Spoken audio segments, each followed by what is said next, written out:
the cage is Christopher Perez Van Dam, the Religion.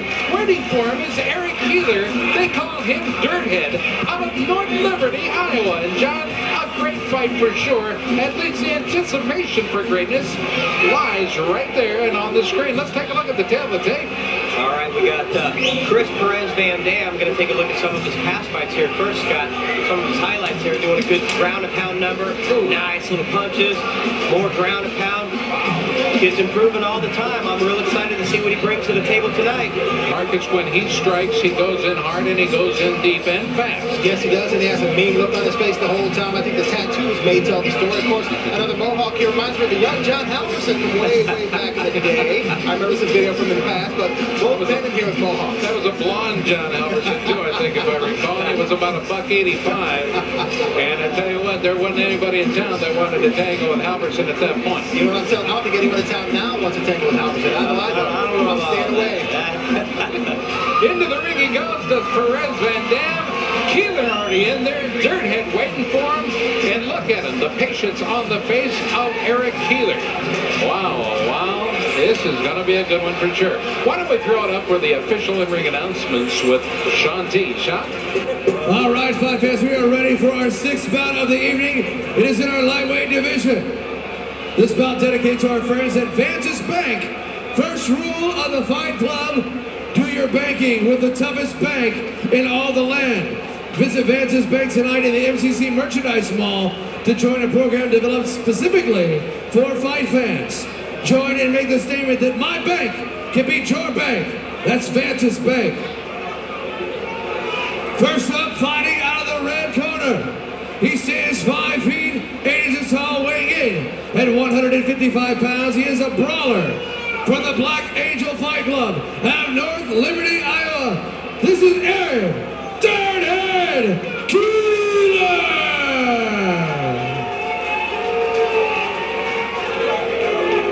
And across the ring, fighting out of the blue corner, stands 5 feet, 10 inches tall. He weighed in at 155 pounds. He's a Muay Thai fighter and a Jiu-Jitsu specialist from Team Roundkick out of Des Moines, Iowa. This is Chris, the Religion, Perez Van Dam. I don't know about you fellas, but I think Van Dam sucks that kind of stuff up. The introduction in and of itself, I think it amps him up. I think you're right. The scowl on his face, the trash talking across the cage with the other guy. I want to see the action now. It's time to stop talking about it and be about it. Well, it is the Religion, John, against Dirthead. How do you see it early? Well, you know, I don't know, but it's definitely the battle of the Mohawks and the battle of the coolest nickname, Dirthead and the Religion. Right in front of us, the Religion goes down. Dirthead doing the dirty deed from the top. Nice reversal right there. Wow. I think the more play-by-play we do tonight, the more action we're going to see. Yeah, and here, you know, just back and forth, reversal after reversal. We've seen it before. We've seen it all night. And Perez has that body lock, it looks like, right there. What kind of damage is that doing, John?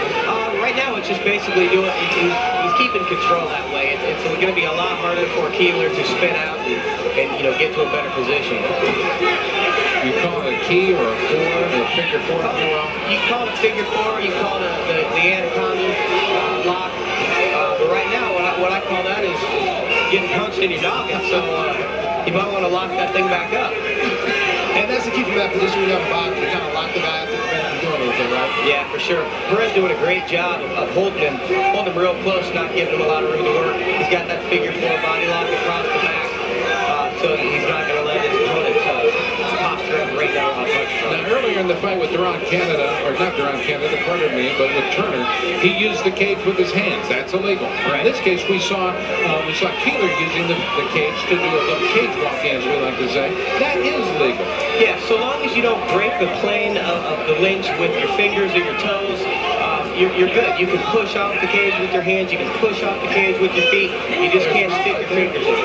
That's the advantage of being in a cage and not a ring, and it's actually safer for our fighters that way, and we love it. We want to keep them safe. Eric Keeler moved his full mount momentarily, but then it was reversed by Perez Van Dam. Now Perez Van Dam back on top. Balancing issue, John. I mean, it really is weight, and the fighter on bottom can use it to his advantage. Yeah, you know, exactly right, Scott. Just exactly like you said. You know, they can use that weight leverage to their advantage. Perez great position right here. He's got him stacked up against the bench. He just needs to get a little room. Just like that. Well, with an up kick was Keeler. Keeler delivered that to the face of Chris Perez Van Dam, but I think it glanced off. Perez Van Dam went down 2 elbows, and now he has his back. Yeah, he's got his back. He's got both hooks in right in front of us. We got a great angle here, and it looks like he's got the choke locked up. It looks like it's something good. He does not have his legs locked around. There's a better angle. Now he does. He's got to bring it in, cinch it in tight, cut off the air, the oxygen, and the blood supply, John. Yeah, right now this is what we call a panic punch. Usually signifies close to the end of the fight, but Keeler's using that to his advantage, and he gets out of it. And now he's on top. Dedicated fighters, both well trained. You can definitely tell that the way they're going back and forth and transitioning and reversing and doing different attempts at submissions and reversing out of it. Yeah, this is just, non-stop reversal after reversal with, neither fighter has the advantageous position because they're not in a position long enough to take a lot of damage. Not at all. We want to thank our friends at Budweiser, the king of beers, helping to provide tonight's fights. On top, you see there Eric Keeler, Chris Perez Van Dam looking to reverse it. Almost up there.